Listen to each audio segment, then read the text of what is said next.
Namaste. It is a great pleasure to be back here at the 8th World PetroCoal Congress here in Delhi, India. Time flies really quite fast. I can't believe that we are in the 8th year of this very important event in the energy calendar globally. But I always look forward to being here and being able to share with the many people, I think, from all over the world that are driven by one goal and one goal alone. And as this year's theme is that it is cleaner options for a green planet or greener planet. And I think that couldn't be more apt. Now, what does that mean for us today? And I think the subject matter that we are discussing this morning is somewhat has been neglected, and I'm very thankful that the Dr. Garg as well as the other colleagues on the planning committee have this year included this very important subject. I am an investment banker by trade, so perhaps maybe I'm an outsider, but I have worked in the area of fossil fuels, natural resources for over 16 years now, so maybe I might say that I'm starting to learn one or two things in those few years that I have been in the industry. But as an investment banker, one of the things that I'm keenly always aware of is the issue of assets in a company. Now, we always talk about financial assets, we talk about resources, financial resources, we talk about natural resources, but very little time is ever devoted to the issue of human resources. Now, let me say this, it was the late President of the United States, John F. Kennedy, who said those famous words that we choose to go to the moon in this decade and do all other things, not because they are easy, but that they are hard. But it is a challenge that we are willing to meet. And I think that the World PetroCoal Congress is really driven by that we are choosing to have a cleaner environment and have energy options that are sustainable in a cleaner way, not because it's easy, but because it is a challenge that we must meet. But in order to be able to meet that challenge, it is impossible to do it without, we can have all the money in the world, we can have all the resources in the world, but without the people, nothing works. Now, we sit in a world whereby today mobility of people is so much more. So one of the key challenges that the world faces is human resources are an asset that you have no ownership of. All other things, you find that business leaders and government, sometimes you seek to have ownership over. But as the world has changed and has become truly a global village, skills move all over. And as a result, it is my suspicion that we found that industry, business leaders, by and large, are becoming a lot more reluctant to develop or to plow enough investment into the development of human resource capital, because such people, you might train them today and then they leave. Now, I believe that out of this conference, we need to come up with perhaps maybe a package of suggestions and deliverables from the declaration on how the world can be able to handle that. And I believe that from the policymakers as well as the regulators, the work between industry, academia is becoming ever so more important.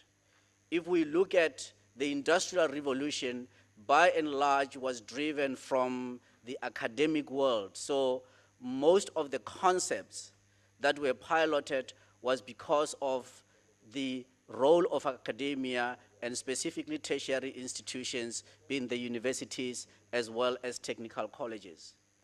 But as the years have gone by, we've seen that governments have by and large really left the universities on their own, even though they do fund a great deal of them. But there is no synergy between industry as well as the academia. And I believe that is what ever so important. But the challenge that academia faces also, I believe, is to do that which Margaret Mead said, that the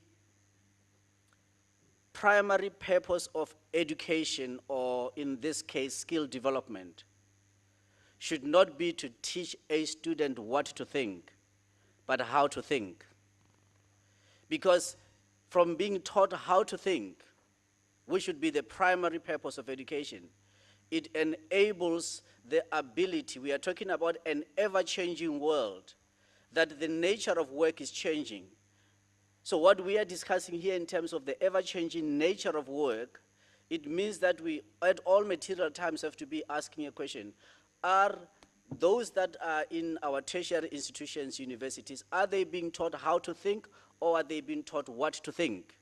Which in turn does not progress us that much. And once we have taught people successfully what to think, how are they able to adapt in the workplace, and how does a company, such as the company that I work for, which is embarking on a very large, complex petrochemicals and coal to liquids plant in Zimbabwe, where despite the challenges over the last 8 years, we have continued to plow into it, we've continued to push ahead.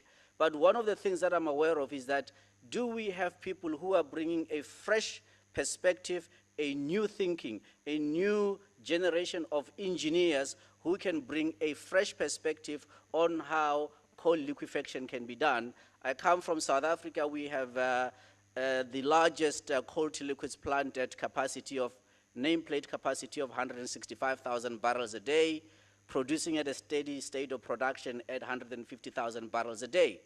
But that plant was commissioned in 1983. The other company that I chaired, PetroCoal, has a gas to liquids plant, again, that was commissioned in 1992. And having chaired a petrochemicals company in the form of PetroCoal, which was the very first in the whole world to liquefy gas and produce synthetic fuels and other petrochemicals. If I look back now from 1992 to date, I can't help but notice that there has been a dearth of skills development, or new engineers coming into the industry, or new skills coming into the industry. And by and large has been because the regulators and the policymakers, I think that is an area that they have perhaps maybe not paid particular emphasis towards. And maybe what I'm suggesting to this august meeting today is that perhaps as the World PetroCoal Congress, this is it has to be an agenda item on every single future conferences of this kind. Because it's not a challenge that we are only dealing with it here, but right across the world. I look at the work that I do within the Indian Ocean Rim Association, which is 21 countries that share the Indian Ocean Rim. This year, up till the October of 2019, I'm the chair of the Indian Ocean Rim Business Forum. And I'm finding that these discussions are the things that we are having to deal with. Exactly how are we going to ensure that the ever-changing environment of work, there can be enough capacity, enough skill that is developed to ensure that in our case, as we are sitting here today, eradication of energy poverty is fundamental.